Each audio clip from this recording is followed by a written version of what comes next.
நீட்டை தாண்டி இந்த உலகம் ரொம்ப ரொம்ப பெருசு. அதுல நீங்க சாதிக்க வேண்டியது பல விஷயங்கள் இருக்கு. இந்த காசு கொடுத்து ஓட்டு வாங்கி ஜெயிச்சிடலாம்னு நினைக்கிறாங்க இல்லையா? இந்த சாதி மதத்தை வச்சு இந்த பிரிவினை வளர்க்கிற அந்த சிந்தனை பக்கமே போயிடாதீங்க. ஒன்றிய சிவில் சர்வீஸ் எக்ஸாம்ல கூட சாதி சாயம் பூசுற மாதிரி ஒரு கேள்வி ஒண்ணு கேட்டு வச்சிருக்கிறாங்க. இதையெல்லாம் வன்மையாக கண்டிக்கிறோம். படிப்புல சாதிக்கணும் தான், படிப்பும் சாதனை தான், அதான் மறுக்கல. பட் அதுக்காக பர்டிகுலரா ஒரே ஒரு படிப்புல மட்டும் நம்ம அச்சீவ் பண்ணியே ஆகணும் அப்படின்னு நினைக்கிறது ஒன்றும் சாதனை கிடையாது. ஒரே விஷயத்தை பத்தி திரும்ப திரும்ப யோசிச்சு உங்க ஆங்ஸைட்டியை ஏத்திக்காதீங்க. அவ்வளோ ஸ்ட்ரெஸ்ஃபுல் ஆக வேண்டிய அவசியம்லாம் ஒண்ணுமே கிடையாது. இது நான் ஏன் சொல்றேன்னா, நீட்டு மட்டும் தான் உலகமா?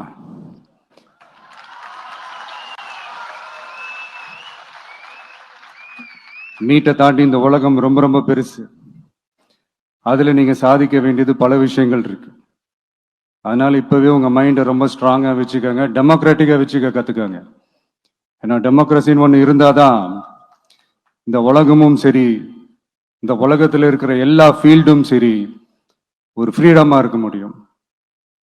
அது மட்டும் இல்ல, ஒரு முறையான ஒரு டெமோக்ரஸி இருந்தாலே போதும், எல்லாருக்கும் எல்லாமும் ஈக்குவலா கிடைக்கும். அதனுடைய ஃபர்ஸ்ட் ஸ்டெப்பா உங்க வீட்டில் இருக்கிற எல்லார்கிட்டையும் சொல்லுங்க, அவங்கவுங்களுடைய ஜனநாயக கடமையை ஒழுங்கா செய்ய சொல்லுங்க. ஜனநாயக கடமையை சரியா செய்யறதுன்னா அது ஒன்றும் பெரிய ஒரு விஷயம்லாம் கிடையாது, சாதாரணமான விஷயம்தான். நல்லவங்க, நம்பிக்கையானவங்க, இது வரைக்கும் அவ்வளவுதான், ஆஸ் சிம்பிள் அஸ் தட். அதுதான் அந்த கடமை.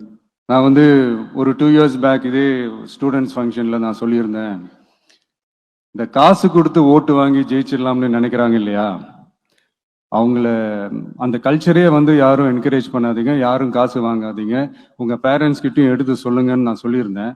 அதை அப்படியே ஃபாலோ பண்ணுங்க. ஆனா நீங்க வேணா பாருங்க, அடுத்த வருஷம் என்ன நடக்க போகுதுன்னு. வண்டி வண்டியா கொண்டாந்து கொட்ட போறாங்க. அது அத்தனையும் உங்ககிட்ட இருந்து கொள்ளையடிச்ச பணம் தான். என்ன பண்ணணும்னு உங்களுக்கு கரெக்டா தெரியும். அது நான் சொல்லிதான் புரிய வைக்கணும்னு ஒன்றும் அவசியம் இல்லை. அண்ட் மை டியர் பேரண்ட்ஸ், உங்ககிட்ட ஒரு சின்ன ரிக்வெஸ்ட், உங்க குழந்தைங்களோட விஷயத்துல எதுவும் ஃபோர்ஸ் பண்ணாதீங்க, ப்ரெஷர் போடாதீங்க, எதுவும் இம்போஸ் பண்ணாதீங்க. ஃபர்ஸ்ட் ஆஃப் ஆல் அவங்களுக்கு என்ன பிடிச்சிருக்குன்றதை தெரிஞ்சுக்கிட்டு அதுக்கு ஏற்ற மாதிரி வழி நடத்துங்க. நான் டெஃபினட்டா சொல்றேன், எத்தனை தடைகள் வந்தாலும் அவங்கவுங்களுக்கு பிடிச்ச விஷயத்துல, அவங்கவுங்களுக்கு பிடிச்ச துறையில அவங்க கண்டிப்பா சாதிச்சு காட்டுவாங்க. அண்ட் இன்னொரு முக்கியமான விஷயம் உங்ககிட்ட நான் ஷேர் பண்ணணும்னு நினைச்சது என்னன்னா, இந்த சாதி மதத்தை வச்சு இந்த பிரிவினை வளர்க்கிற அந்த சிந்தனை பக்கமே போயிடாதீங்க. அந்த சிந்தனை உங்களையோ இல்லை உங்க மைண்டையோ டிஸ்டர்ப் பண்ற அளவுக்கு அதை அலோவ் பண்ணவே பண்ணாதீங்க. விவசாயிகள் என்ன சாதி மதம் பார்த்தா பொருளை விளைய வைக்கிறாங்க? தொழிலாளர்கள் என்ன சாதி மதம் பார்த்தா பொருளை உற்பத்தியில ஈடுபடுறாங்க? இவ்வளவு ஏன் இயற்கை அம்சங்களான வெயில் மழையில சாதி இருக்கா, மதம் இருக்கா?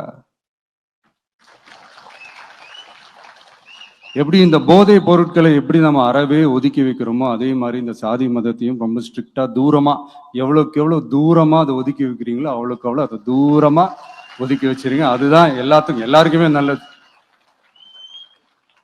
ஏன்னா இப்போ ரீசெண்ட் டைம்ல பாத்தீங்கன்னா, தந்தை பெரியார் அவர்களுக்கே சாதி சாயம் பூச ட்ரை பண்றாங்க. ஒன்றிய சிவில் சர்வீஸ் எக்ஸாம்ல கூட சாதி சாயம் பூசுற மாதிரி ஒரு கேள்வி ஒண்ணு கேட்டு வச்சிருக்கிறாங்க. இதையெல்லாம் வன்மையாக கண்டிக்கிறோம். எதுக்கும் ரொம்ப எமோஷனலா ஆகாதீங்க, அவ்வளவு வருத்தலாம் இல்லை. டெக்னிக்கல் அண்ட் சயின்டிபிக் அப்ரோச்சோடவே திங்க் பண்ணுங்க. ஏன்னா வரப்போற இயர்ஸ்ல, already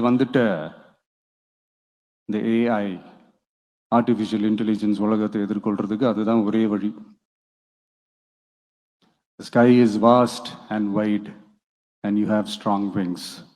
So feel free to fly like a bird with courage, conviction and confidence. எவ்வளவோ பண்ணிட்டோம், இதை பண்ண மாட்டோமா? எவ்வளவோ பார்த்துட்டோம், இதை பார்க்க மாட்டோமா? அப்படின்ற அந்த பாசிட்டிவ் நோட்டோடவே டிராவல் பண்ணுங்க. கான்ஃபிடென்டா இருங்க, நல்லதே நடக்கும், வெற்றி நிச்சயம்.